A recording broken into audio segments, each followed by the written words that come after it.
Hi, everybody.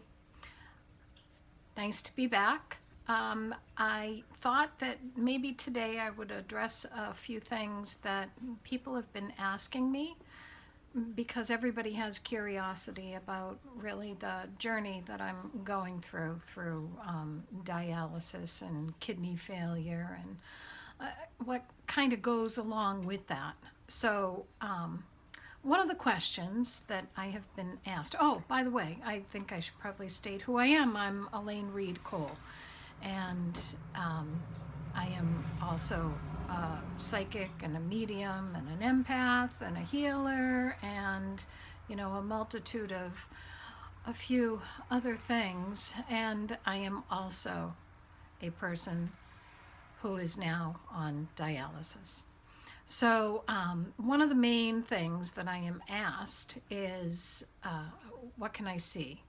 Because I am legally blind. So I do this legally blind. So, what does legally blind mean? Because people think, well, then you can't see anything. Well, if you can't see anything and it's totally dark and all that, then you are totally blind. Legally blind means that your vision is impaired, and impaired really to the point where you can't drive and there are different functions that you can't do. So for me, it is to the point where I can see outlines. I cannot see details. So if you have a zit on your face, I'm not going to be able to pick that up, um, which is not a big deal. So when I am trying to identify a person, I identify them by the way that they move, by the way that they wear their hair, by the sound of their voice, perhaps by a certain scent, by their laughter. I mean, there's so many different ways that you can identify a person without actually seeing the outright details of them, especially if you know them really well. So that's what I can see. It's kind of like if somebody took wax and like put it over a piece of glass. And for me, I've had some internal bleeds in my eyes, which leaves these black in one eye it looks like a centipede, and in the other way it looks like a oil slick. So I see around those. Someone had asked me if I still had central vision, and I do have some central vision. A lot of people with problems with the macula, which is part of the eye, they don't have any inner vision any longer, and I do. So that's good. It does limit things, and some of the tough things to do is because they say, how do you function? How do you move around all day long? Well, you're really good on your own turf, because you can put everything where it belongs. And if everything goes back where it belongs, the old saying, a place for everything and everything in its place, if it goes back where it belongs, it's easy to find and easy to use. Trying to sort out something in a utensil drawer, that's like one of my banes of existence, because that's the catch-all drawer that catches spatulas and serving spoons and things like that. They're all bright, they're all shiny, and it's really hard to kind of differentiate them. So please, no sharp objects in there, because I am identifying them with my hands. um, one of the things that's also difficult to do is to measure things out, especially if it's a clear liquid. If it's a darker liquid, then you can kind of guess where it's going on the measuring cup. But say you're pouring water into a glass measuring cup. The only way to really be able to see that is if there's a light on somewhere and the light reflects on top of the water. So then you can kind of pick it up that way. You just learn. I mean, you don't want to be sticking your fingers into absolutely everything to try to figure it out, especially things like plugging something in. Outlets. You can see the outlet. It's really hard to take the plug and get it in the holes. That kind of goes with anything, your earbuds for your iPhone, um, just anything that is small. Oh, and another thing that is a little bit of a situation. Everything now that is digital, like our microwaves and our dishwashers and our washing machines, they're touch. They are flat buttons so that you can't feel the difference between the buttons. It's just a flat surface to you. So, luckily, a lot of them have a tone that's to it. So, like on our washing machine and our dryer, it's flat. I have memorized where the dial goes, so that's good. And then you have to memorize where the buttons are and the tone that goes along with the setting that you want. So the higher setting has a higher pitch tone, and you just listen for that. So there are ways around things. It's not easy. Just, telling manufacturers out there, those are not vision friendly appliances. So just put that out there. Another thing that's hard to do is to differentiate flowers when they've died, because I can touch them. I can see them. Some of my color perception is gone. That's really kind of sad. So, I have to kind of go by the smell. Sometimes flowers hold their shape once they're past. So, you gotta touch and see if they're a little crunchy. And luckily, I have my husband and my daughter who can kind of go, oh yeah, those are past a little bit. Same thing goes with food in the fridge. You generally went by that lovely little green or fuzzy. I can't always see the green or the fuzzy. So I have to really know when something goes into the fridge. I always do the smell test, which isn't always an accurate indicator. So honestly, the best thing to do is, if it's something that's a leftover or something that's a jar and you open it up, is you take a Sharpie and you write the date of when you opened it before you put it back in the fridge again.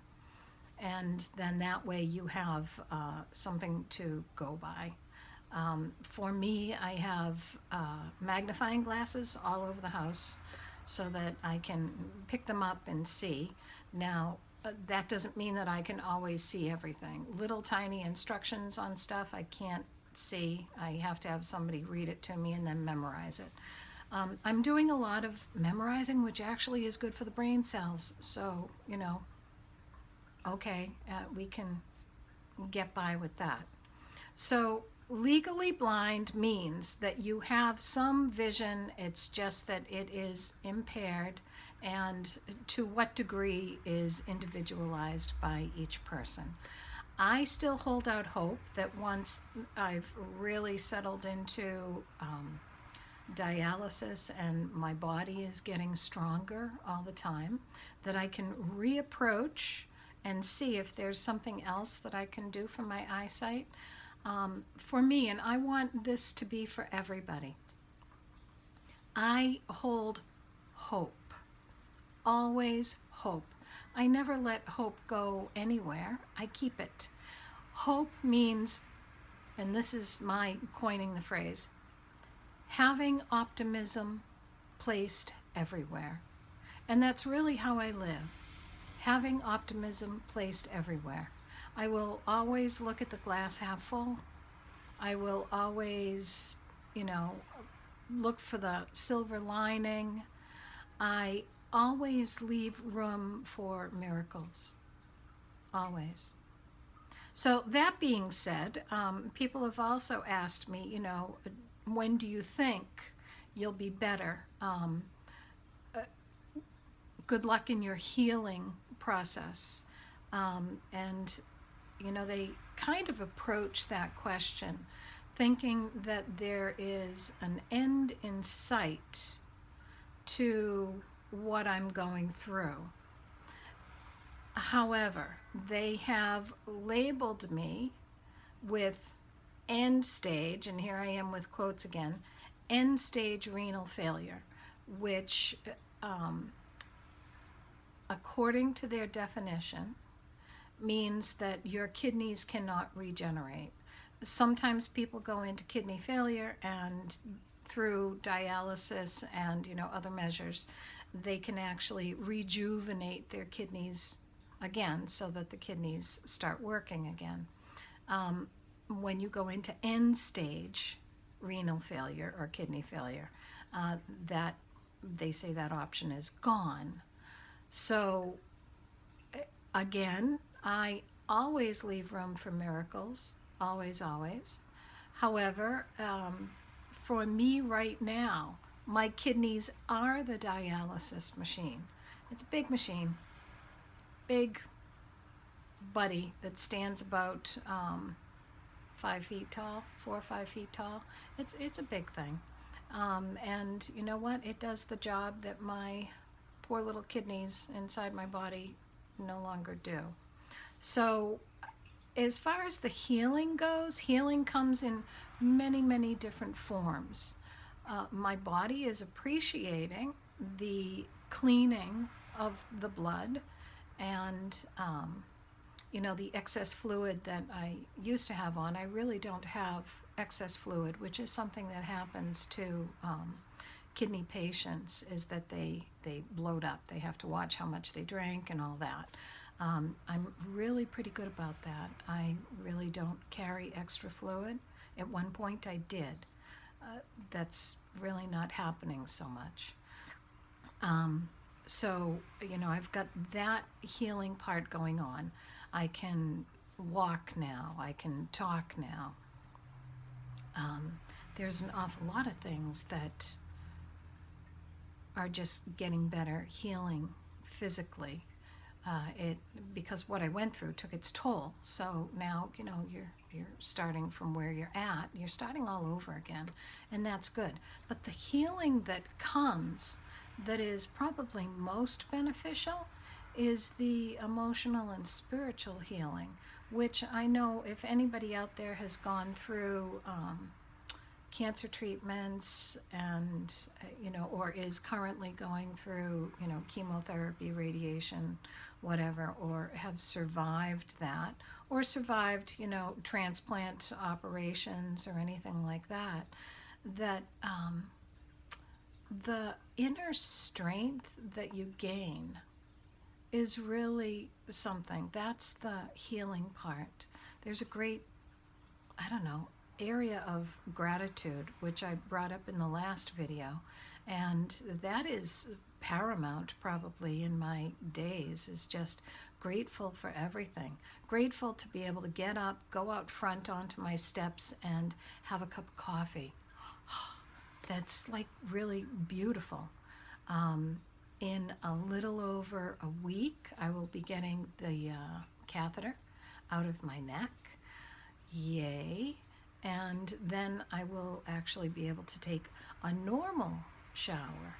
Oh my God, gratitude galore. You guys won't see me for a few days because, I'll be bathing in bubbles and having showers and, luxuriating for myself for a while, kind of making up for. And, healing. What else happens, which you're not, you don't always get to witness this, but it's the healing of others around you. Because when you're in a state where you're possibly looking at your end of days, then people around you also start looking at their end of days and what they actually have, and begin to have gratitude for their lives, people, and this is normal, will always do the comparison level. So they'll compare their life to your life, and then they'll say, geez, I've got nothing to complain about, even though they might have just been complaining 5 minutes ago. But it gives them pause. And I'm saying this for everybody out there. If you haven't given pause to what you actually have, then think about it.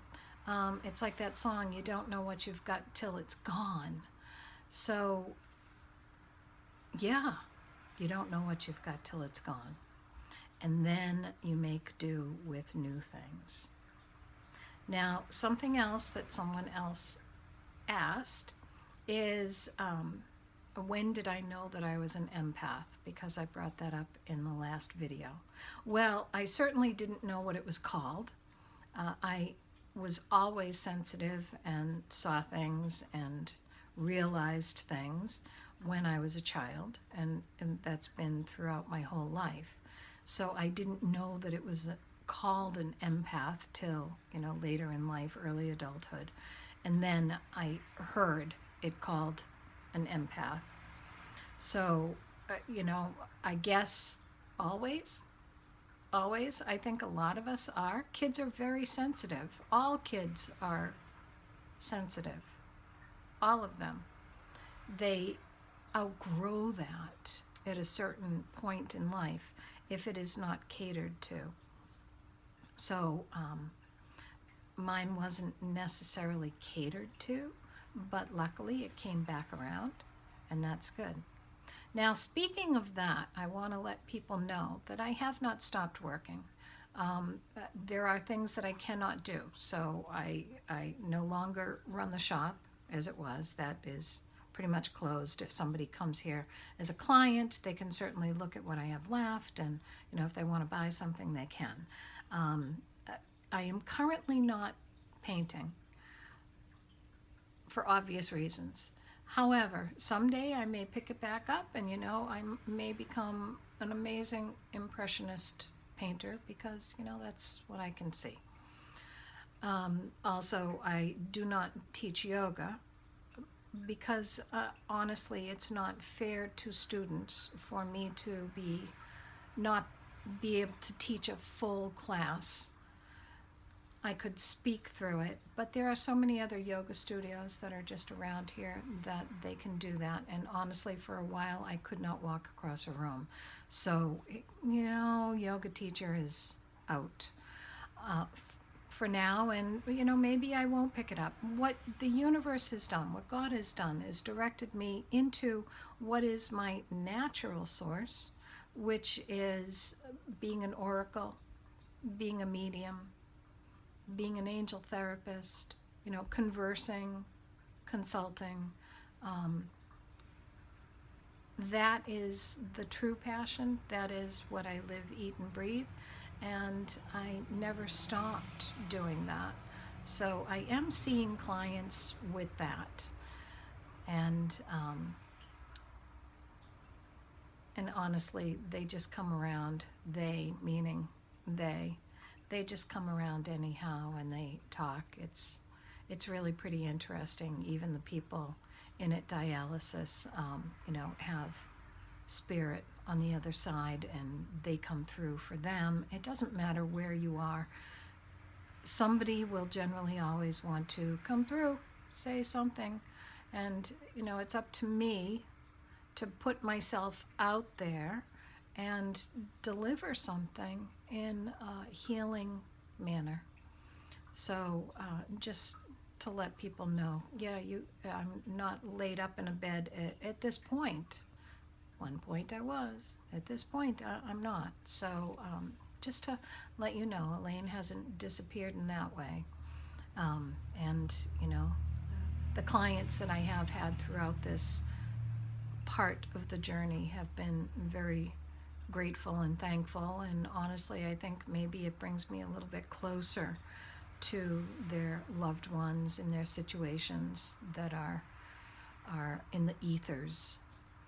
So What other questions have people asked me? Someone asked me when I am at dialysis if I can feel it.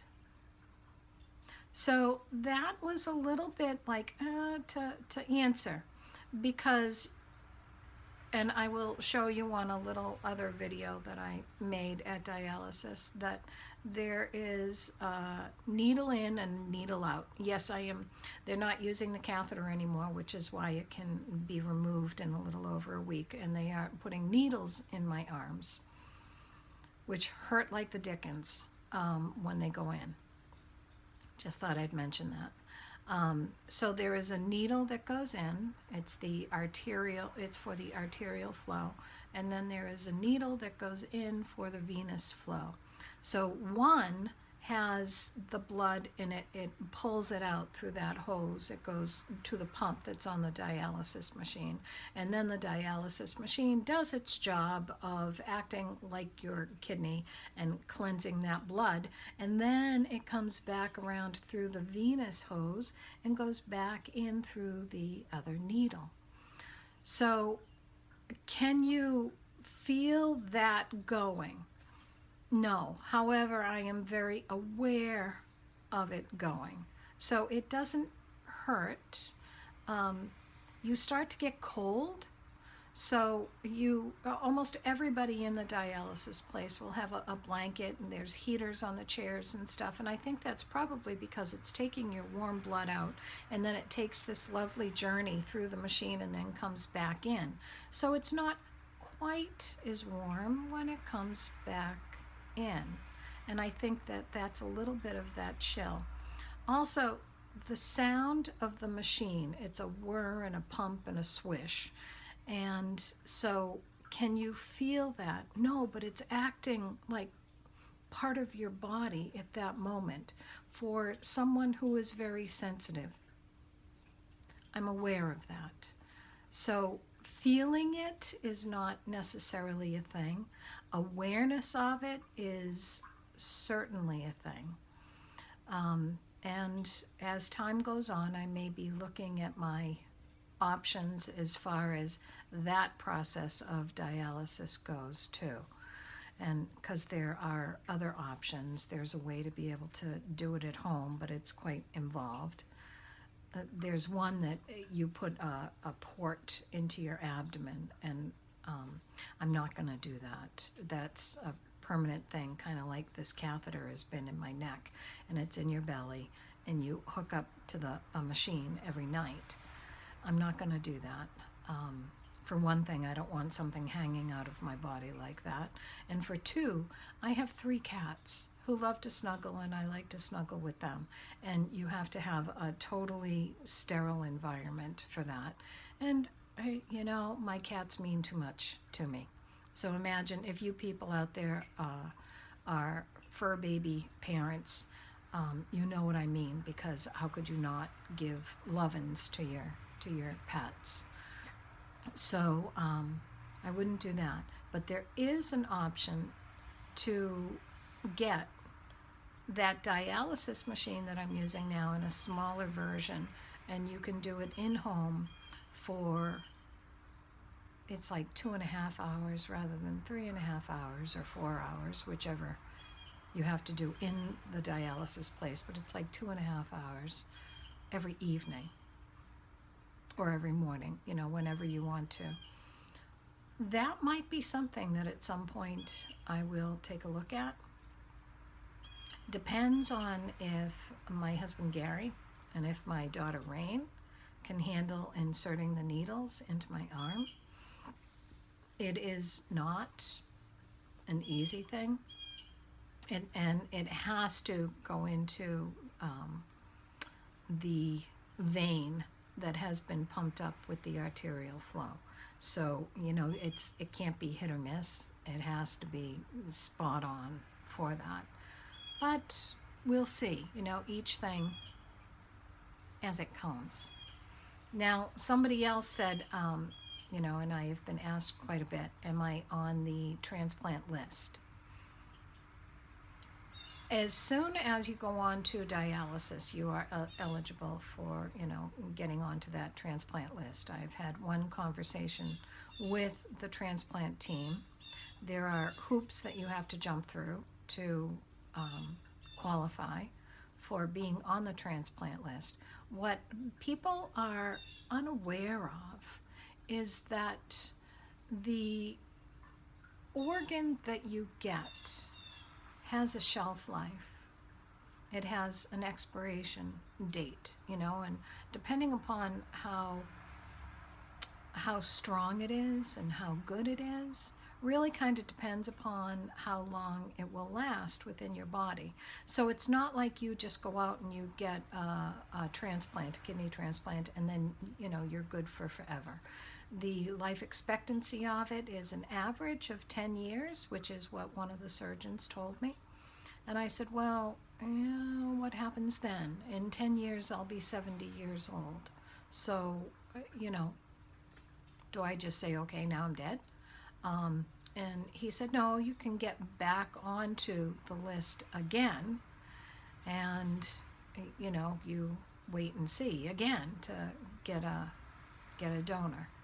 And they have definitely said that a live donor is better than a cadaver donor. It's alive. So that makes sense. So do I want to jump right into that? No, I want to work it out, see how dialysis goes. One woman remarked on the last video that her mother has been on dialysis for 15 years now. And you know what? I find that very encouraging. Thank you, Rhonda, for that. And it's good to hear that your mother's doing good on that. I appreciate that. So those are some of the questions so far that are going on.